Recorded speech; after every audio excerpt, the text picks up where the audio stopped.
Welcome, everybody, to episode number 5 of the Hitting Zone podcast. That is 5. It's one of the, I think, one of the best baseball numbers out there. Anything with a 5, a 2-5, 3-5, 0-5, 45. That's a caliber. 1-5, forgot about 15. I never had those jersey sizes because back in the day they went based on numbers, based on sizes. So I always was a 2X guy. So I got like number 30-somethings. But anyways, I'm excited about today. Before we get into that, though, I got to make sure I give a little shout out to Youth Baseball Midwest for bringing me on, allowing me to do this podcast and just talk baseball, talk with local guys. We've talked to some influencers. I know that Cathcart, if he hears this, he's probably going to be mad at me because I said content creator. We're just talking baseball here. But I want you guys to go out to Youth Baseball Midwest, go to their YouTube page, hit that little bell. It looks like a dinner bell for me, but for everybody else, it's a dinger. And that's what we do is we hit that dinger. But that's what we do at Youth Baseball Midwest. And, of course, anything that's in the hitting zone, we crush it. So I got some special guests today. I'm excited about this one. I actually met this gentleman in the middle several years ago, cutting my hair, talking baseball. He saw the truck that we have wrapped, and been kind of in connection ever since. He makes my beard look good, so he cut my hair at the GOAT. And today we got he brought a special guest, Nate something E. What's Essar. Essar. There you go. Yeah, whatever. I got it. But anyways, I'm excited about this topic because what I liked about what Joe was doing when he started talking about baseball, I guess we started talking about this about a year and some change ago, and kind of what he wanted to do and what he wanted to kind of bring to our area. We obviously talk a lot of club sports here, a lot of travel ball, and we understand that it's expensive. And Joe has come to the table this year, I guess it started last fall, has come to the table with a little bit of opportunity for some of these people that may not afford it, and you created the St. Louis Spirits. Yeah. And if you can, just kind of introduce us to what the St. Louis, what your goal is for the St. Louis Spirits and your team of people. So the reason for the name Spirits of St. Louis, right? You think baseball, you think St. Louis. The spirit of St. Louis is baseball. I just wanted to give kids an opportunity to play baseball at the next level without the expectation of these high costs, without thousands and thousands of dollars, being able to connect with like the hitting zone, getting great coaches together and giving these kids the fundamentals and tools that they need to be successful the same way they're successful in the big clubs without the asterisk of the big name, and still be able to compete, still be able to teach, still be able to give kids a foundation to build on, and continuously just grow their abilities to play this game and love this game. Yeah, I think that's pretty cool, man. Because one of the things I noticed is you've asked me a bunch of questions about this. I'm like, man, good luck, because I didn't think it could happen. And I think with the team of people you have, like Nate as a coach, and then some of the people that you work with, you guys have done a really nice job of working with the community, and that's the one thing about Youth Baseball Midwest is we love the community. You see us, you see Brian everywhere out there in the GAC games of the week. You see him down south. You see him at the state tournament. You see him at youth sports. They just did the Game 7 World Series and the Game 7 recap, so make sure you go check that out here in a little while. But it's the community thing that we love, and you have a stranglehold with kind of your community on the kids that you're bringing to this, and then you're utilizing the people, correct? And is that something that has been a big factor in being able to achieve some of these goals cost-wise? It's the community that's made it successful. It's being able to communicate with the community and the outreach of connecting with guys like you, guys with the coaches, our wonderful sponsors, and then I own a barbershop, so I get hands-on with all the good kids, all the great kids, all the bad kids, all the kids that love baseball. And I just, hey, come out. What are you doing? Let's do it. Let's have some fun. Yeah. And here we are. So I got to ask, because just a little bit about Joe Louis, and you're not from Wentzville, correct? You're in the Wentzville area? No. I grew up in a small town, Wright City, but I bounced all over. I've spent time all over, military guy, and then in Nashville for a long time, in Memphis for a long time. Yeah, you said something. I just got a cut from you last week. I think it was Friday that I was in the shop with you, and And you talked about the reason why you wanted to do this was because of your own kind of process through growing up through sports. Yeah. And talk about that a little bit and kind of what you experienced and why this is such a big deal to kind of give back to the community and allow this for some people that may not be able to afford baseball now. I didn't have a mom and dad with thousands of dollars to throw in baseball. I didn't have a mom and dad that, you know, had a lot of money to put into new bats, new gloves. It was literally me with a tire outside on a fence, throwing a ball at the tire, and guess what? If it went over the fence, I had to jump over that fence to get it, and that's why I stayed so skinny. I just kept jumping over that fence, just kept doing it. So, but no, you know, and on top of that, I didn't have the dad that went out there and played catch. I didn't have a coach that believed in me to do it and put stuff like this in place so we could continue to grow and keep kids in the area together and not lose kids to big programs or lose kids to, you know, the big select schools and everything everyone tries to go to. So it was just, I wanted to give kids that opportunity. I wanted to give kids an opportunity I never had, someone that they could believe in, a father figure, a role model, good men around them, good people around them, great sponsors. I wanted to give them that we never had. It's what we should all have. And it's very difficult in today's, because I noticed that it's very difficult to find community help in general. Yeah. Sponsors, you know, they want certain, you know, documentation and things like that. I can remember growing up and, you know, there'd be a local restaurant that was a mom and pop that would say, hey, let me give you $500 so you guys can come in here and eat with us for free for one time a year, you know, fun things like that. That seems like it's much harder to do now because there's so much volume of teams, and it's like if I give to one, I got to give to all. And it's something we struggle with. You know, we have a lot of high school kids that, you know, they say, hey, coach, would you participate in my fundraiser? And I'm like, you know, we have 112 high school kids, and it's very difficult to say yes to one and no to other ones because I cannot afford 112 sponsorships. You know what I mean? So it's very difficult, I think, to chase this. But you guys have worked exceptionally hard on this, and I think that you said you played when you, I guess, kind of moved back home or somewhere around your middle ages. You had played for Ron Hunt. Out here. Yeah. So I played for Ron Hunt for the Independence Eagles, and he taught me how to love baseball and how to respect baseball and how to hate moments. Like he taught me how to get through all that.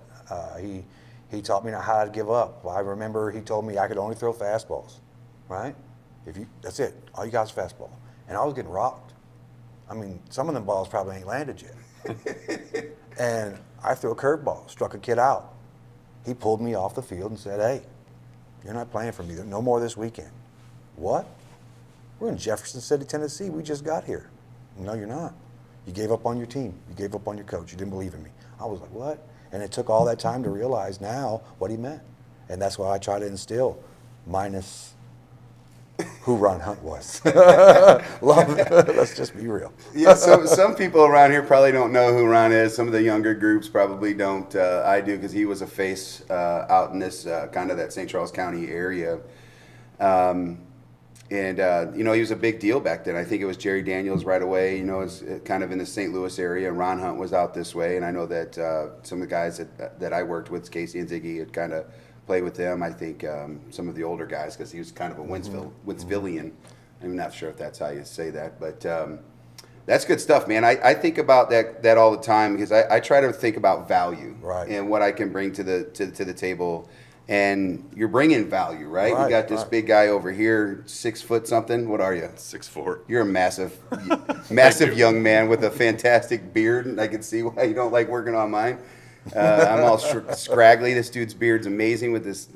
I don't even think I could wear a hat like that. My head might be too big. But Nate. Yeah, Still Nate. can't say your last name. Esprit. That's close. That's okay. I think Esprits are birds. Is that right? I think you're right. I think it's a bird. Nate, how did you get connected with Joe Louis? Oh man, I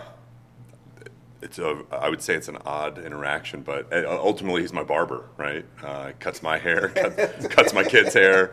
A lot of the guys that I do business with, prominent people in the community, we all share the same barber. So at one point I decided to go bald. You know, I shaved my head. So I went in, and a buddy of mine was like, "Man, you'd look a whole lot better with that beard if you shaved your head." So drugged me to the barber, met me, hooked me up with Joe, got me cleaned up, and been there ever since. Are you a baseball guy?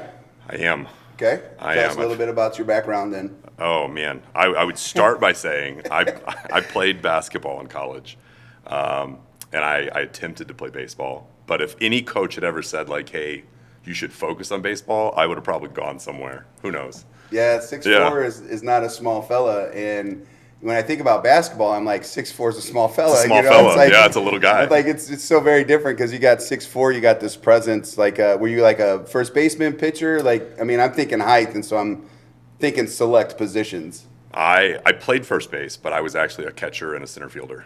That's a big catcher. Center fielder, you can start to see that change when you get into that 6'2". So you're quick?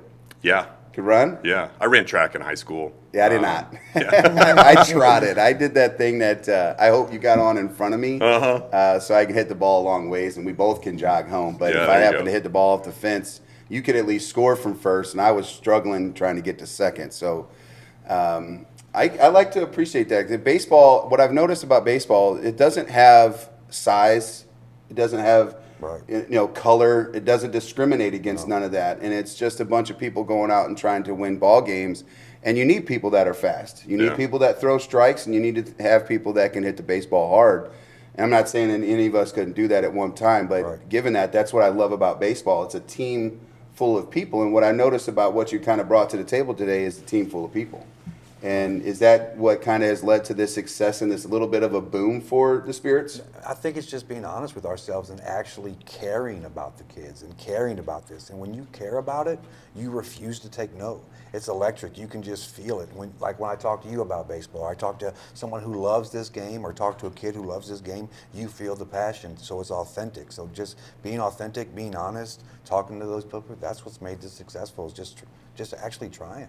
Yeah, that goes a long ways. I think caring for people and what the community is and representing that community, I think goes a long way, because I feel like at times it's been a lot of athletes we talk to or families, no one cares about them because it feels like just a number.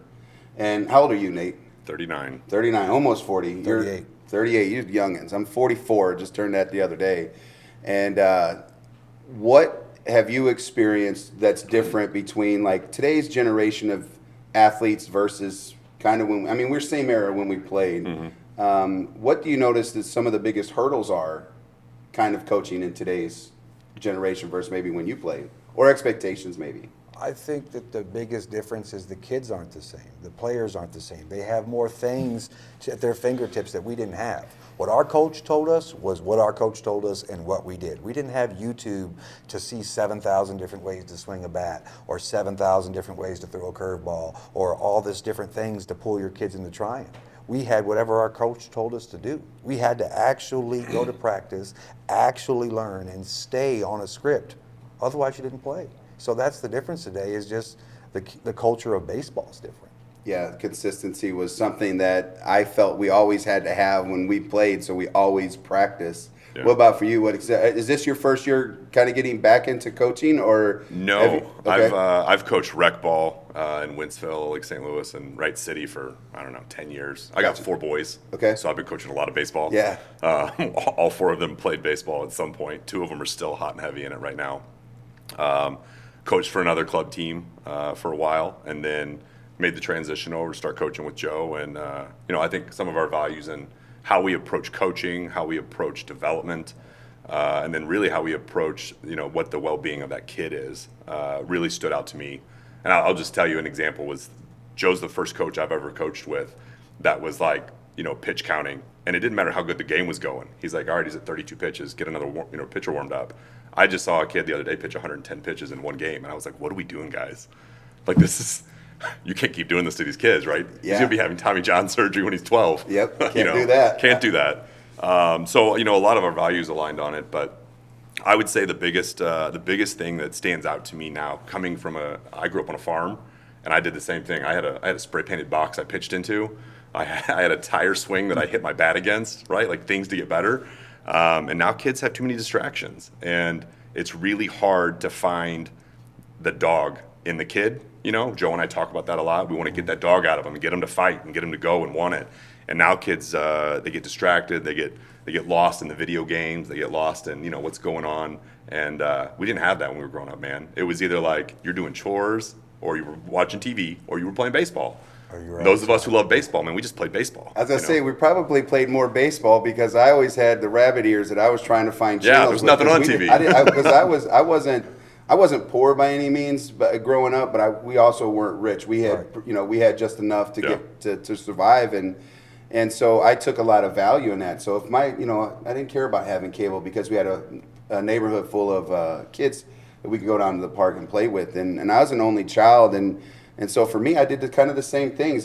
I would go down to my high school because it'd have rocks everywhere. I'm a Rittner kid, so I'd go down there, pick the rocks up. I'd throw them up. Remember that big red bat you used to have when you was like a kid? Yeah, just I never let that thing go, man. I had that probably till I was 15 years old, and I'd throw a ball up, a tennis ball, a rock, whatever, and try to see how far I could hit it. Yeah. And people say, man, you hit good fungos. And I'm like, yeah, man, I started hitting fungos when I was 10 years old because nobody would go outside and play. Mm-hmm. At this really beautiful brick house that we had in Overland, and I would throw a ball up, and it would bounce off the roof, and I'd have to read it. Sometimes it would hit, bounce straight up. I could camp under it. Sometimes it would bounce and go over my head, and I'd have to run backwards, make my famous Willie Mays catch, because that was something, we saw on TV as one of the greatest catches of all time.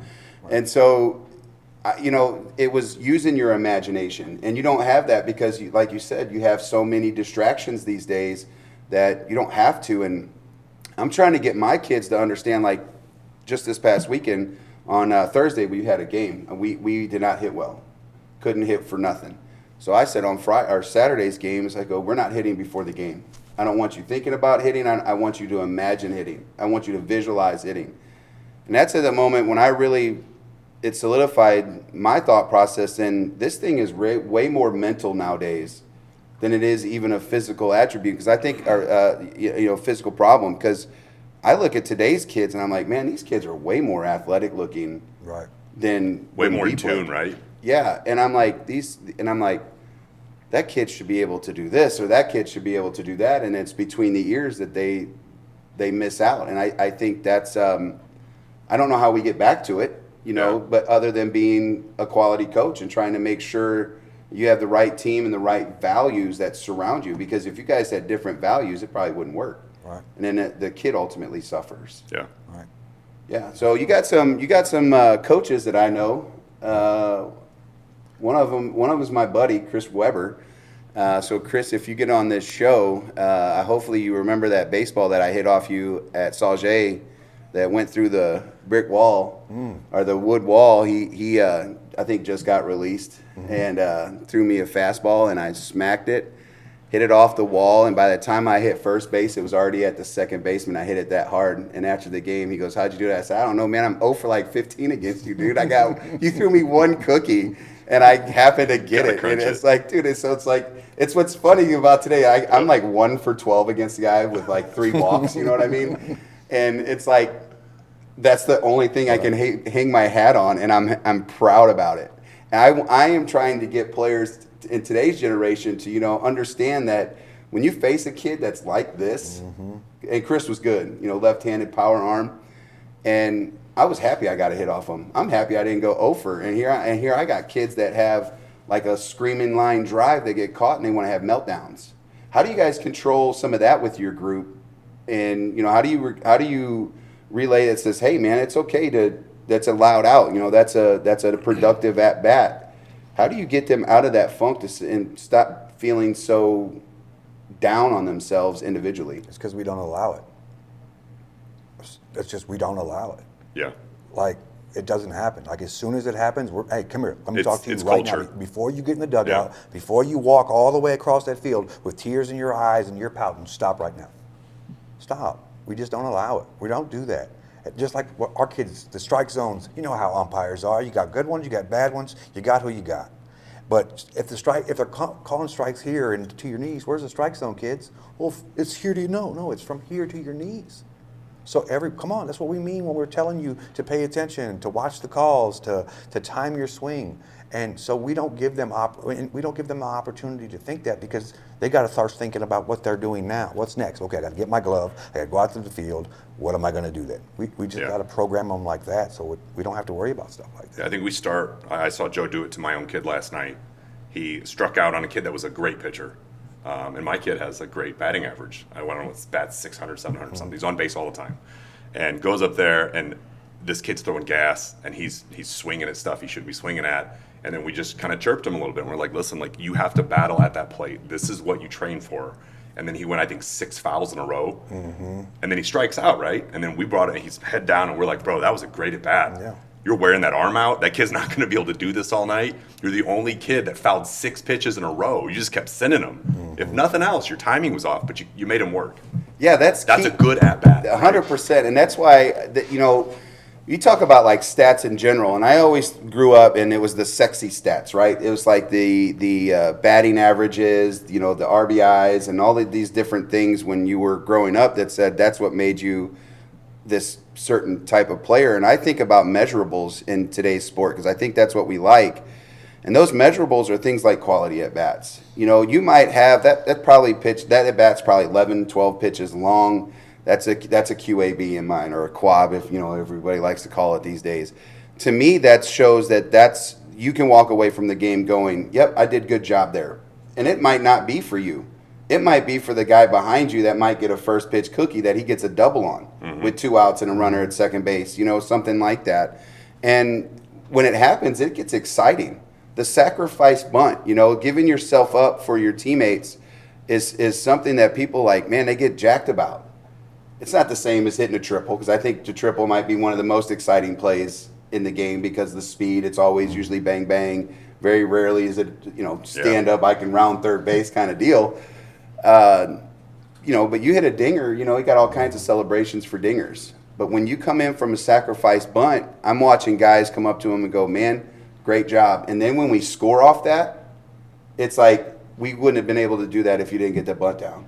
And it's just baseball though to us. Like that's how we always played. I don't think we took the game as I'm not trying to use the word selfish here, but we didn't individually charge this game. So if I had a mistake, sure, I was upset. Nobody likes to fail, right? Mm-hmm. But you had to re-engage right away in your teammates. So the next guy in the hole, you said, hey, what did you see? What kind of conversation do you have so you can help him out pitching wise, right? 11 at bats and strikes, or 11 pitches or whatever it was, strikes out.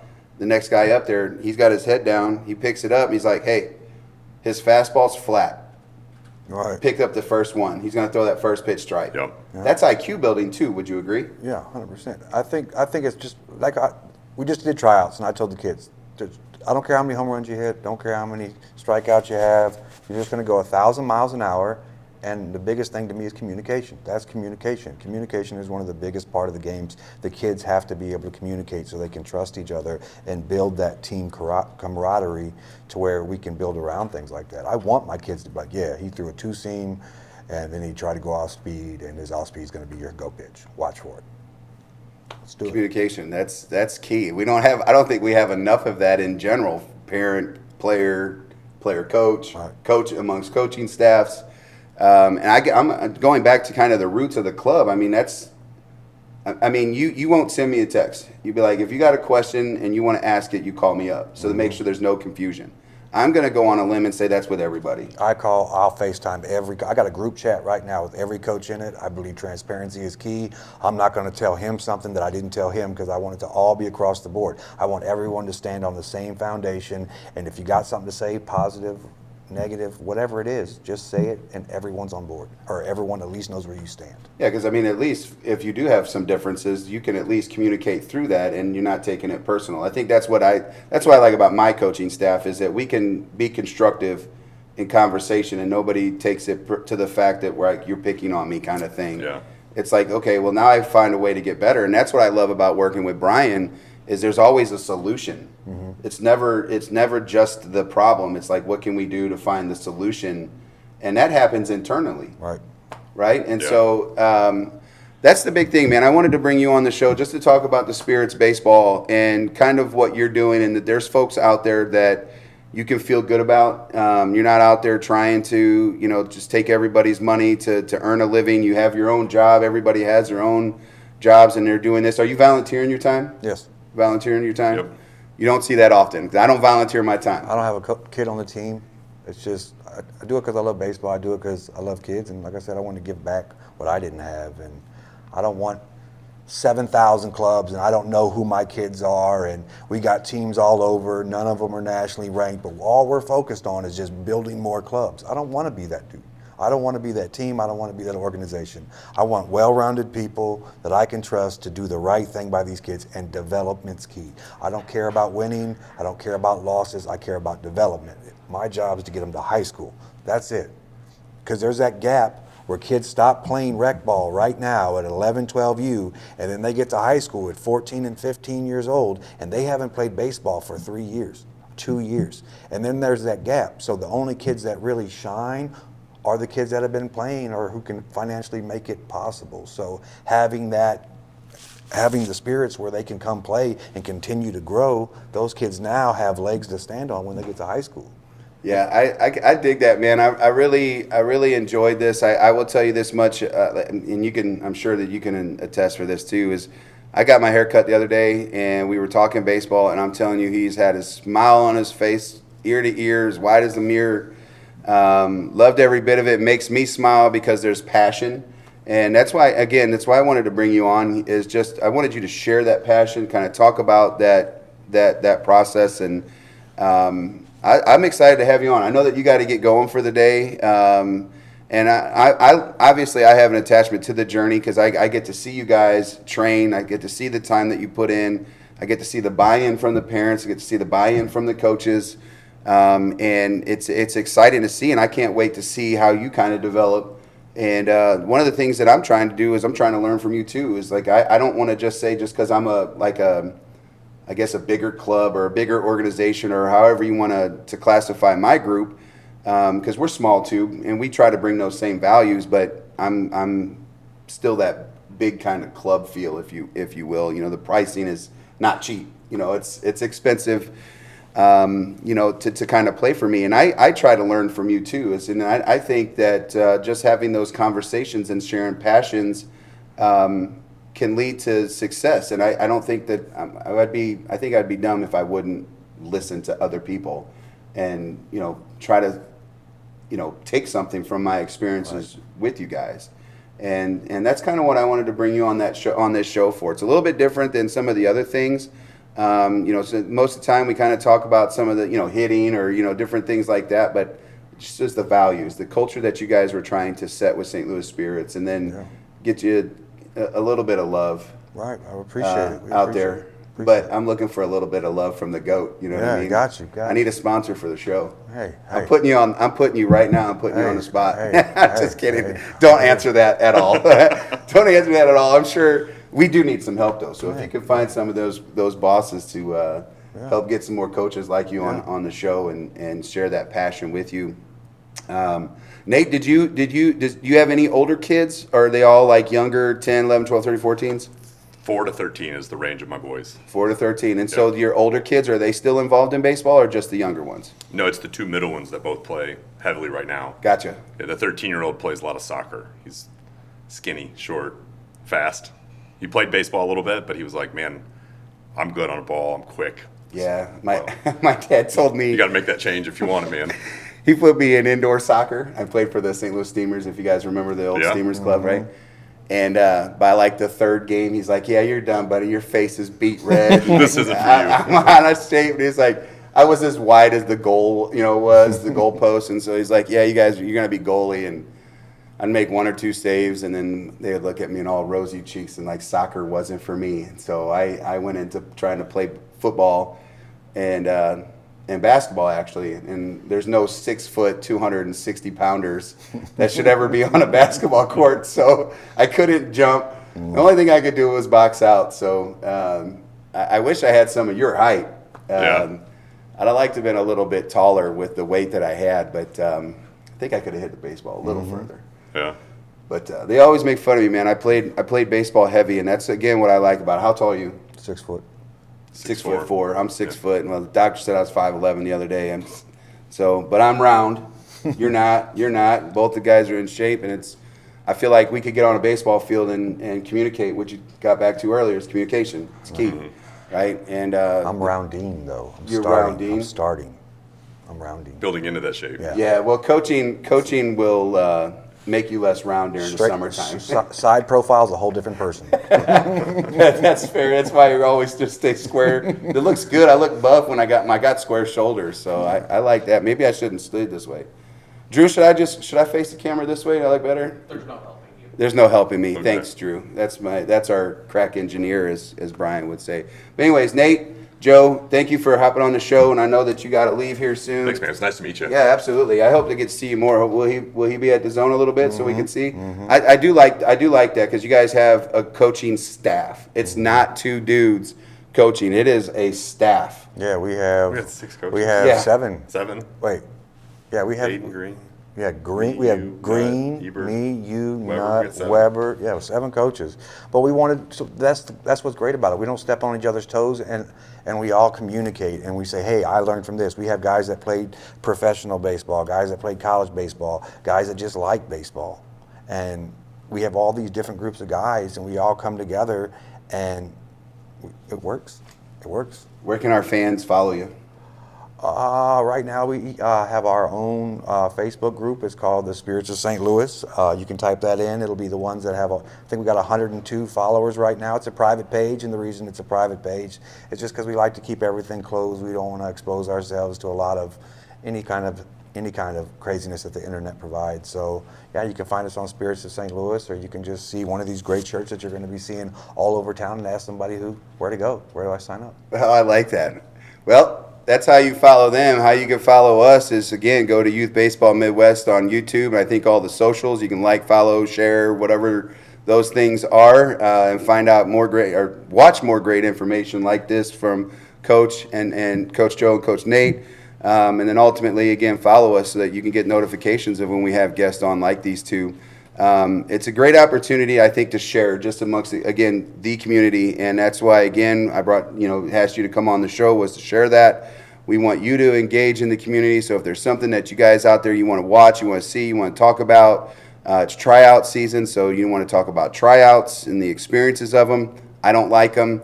I don't like the grind of them. I don't like the back and forth, things like that. I'm sure you guys can agree, and probably going through that for your first time, trying to understand how you have those conversations. And again, transparency is key. Don't need to lie to nobody. Just tell them how you are and who you are and the culture, and things work out in the end long term, right? Yeah. But again, appreciate these two guys. Appreciate all of our fans. Youth Baseball Midwest, dingers on YouTube, because that's what we do, is we hit dingers. That's that little bell. I think it's your far right. If it doesn't say you are subscribed, I need you to subscribe so that you can get this content. And again, we have Instagram, Twitter. We have Twitter, right? You guys are on Twitter, Instagram, Twitter, Facebook. Fine. X. Sorry, it's not Twitter. X, which is whatever. That's weird. I do like the graphics of Twitter, though, a little bit differently. I do like the graphic of it, so that's cool. Are you on Tread at all? Or whatever the other secondary things? Nope. TikTok? Nope, no TikTok. I just was curious. I never seen you on TikTok. I probably should have known that, and that was probably just bad radio there. This ain't radio, it's a recording, it's podcast. That was bad. That was bad. Probably wasn't as bad as some of the jokes, but anyways, thank you guys. Have a great day, and we'll see you next week.